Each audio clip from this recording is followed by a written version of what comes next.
Stop worrying so much about perfect technique. In the mainstream fitness space, perfect technique is something that is propped up as like this, like this ideal. And the reality of it is most of like what you see as really good technique is just really, really good skill development and really, really good understanding of the task that's trying to be accomplished.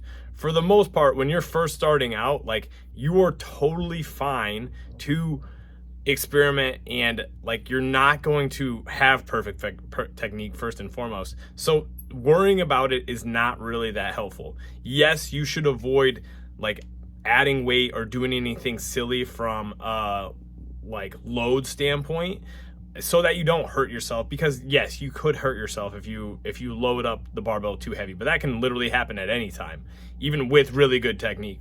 So focus more on understanding and improving your understanding of the movements you're trying to perform, but also creating constraints that allow you to perform the goal of the movement well.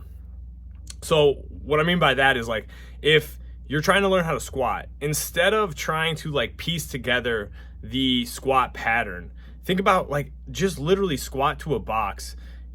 Have a barbell on your back or on the front rack or with a kettlebell in front of you, or just to the air, and squat to a box. Lower it down to a height that's challenging, but where you can do it relatively well, and then add some resistance, right?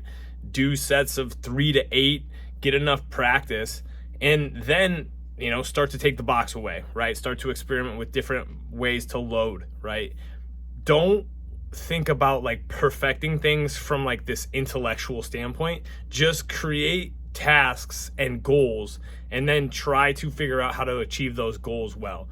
It's so much more beneficial for trainees to figure out how to complete goals and tasks than it is to try to like micromanage their body or like inject cues that people don't understand a lot of times. So yes, technique is important, but it's an evolving process. You are not going to just magically arrive at technique, and doing really slow, lightweight work is not the way to build perfect technique. Doing appropriate loaded work with inside of some constraints is really the way to improve your technique over time. And it's always something you're working on. You're trying to improve your understanding of performing the task. You're trying to feel better about it, more comfortable, so that you can push yourself appropriately. So stop worrying about perfect technique.